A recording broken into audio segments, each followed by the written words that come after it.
Halo, perkenalkan nama saya Wardiman dengan NIM 20206002, program studi Desain Komunikasi Visual. Di video kali ini, saya akan menjelaskan tentang desain grafis dalam etika profesi. Ada 4 poin yang akan saya jelaskan, yaitu yang pertama, job desk dan tanggung jawab profesi. Yang kedua, kualifikasi atau skill profesinya seperti apa. Yang ketiga, etika desain seperti memilih proyek, bekerja dengan klien dan copyright. Yang keempat, yaitu contoh pelanggaran etika dalam desain. Tapi sebelum itu, saya akan kasih tahu kalian apa itu profesi desain grafis. Profesi desain grafis adalah bidang pekerjaan yang melibatkan penciptaan, visualisasi, dan komunikasi ide melalui elemen-elemen grafis.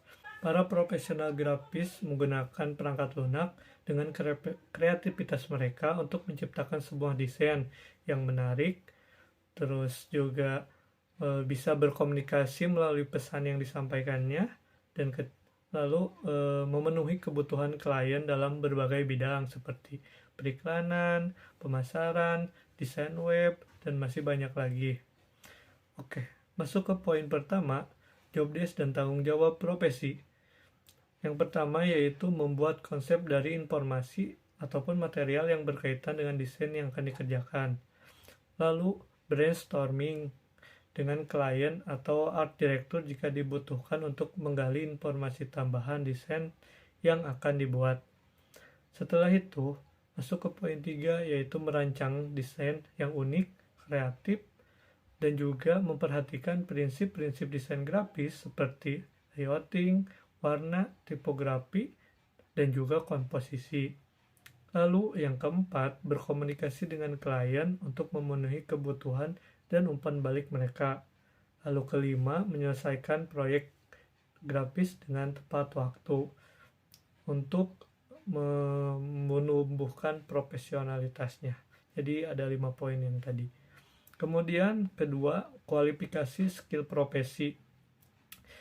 Yang pertama yaitu menguasai aplikasi desain, tentunya ini wajib dipahami dan dikuasai. Kedua, ada kemampuan berpikir kreatif. Ketiga, ada keterampilan komunikasi. Keempat, ada kemampuan presentasi. Dan kelima, manajemen waktu. Lalu poin ketiga, etika desain, memilih proyek, kerjasama dengan klien, dan hak cipta. Ada beberapa poin yang akan dijelaskan, yaitu memilih proyek yang sesuai dengan nilai pribadi dan menghormati privasi dan klien. Lalu berkomunikasi dengan jujur, terbuka dengan klien, kemudian tahu batasan-batasan apa nih yang harus dihindari, dan juga perkiraan biaya.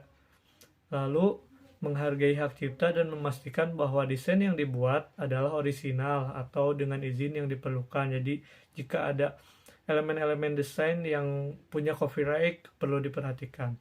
Lalu masuk ke poin 4, contoh pelanggaran etika dalam desain. Yang pertama ada plagiat, yaitu menggunakan atau mengklaim karya sendiri ataupun orang lain sebagai milik sendiri gitu. Jadi punya orang tapi diakui sama kita, nggak boleh ya. Kemudian ada pelanggaran hak cipta, sama kayak tadi, menggunakan material atau elemen yang dilindungi tanpa izin. Kemudian ada tidak menghormati privasi, seperti mengungkap informasi kepada klien atau menggunakan informasi tersebut tanpa persetujuan. Jadi kalaupun kita mau upload, kita mesti ada persetujuan di klien. Kemudian desain yang tidak etis, membuat desain yang menyinggung, diskriminasi, atau memberikan kelompok-kelompok tertentu. Ini tidak boleh dilakukan karena bisa menimbulkan kegaduhan-kegaduhan. Sekian yang saya dapat sampaikan. Saya akan simpulkan beberapa poin yang sekiranya penting dari pembahasan tadi, yaitu etika desain ini merupakan hal yang sangat penting dalam profesi desain grafis. Karena apa? Etika desain mencakup memilih proyek yang sesuai dengan nilai dan prinsip pribadi, seperti menghormati privasi klien dan berkomunikasi dengan jujur dengan klien.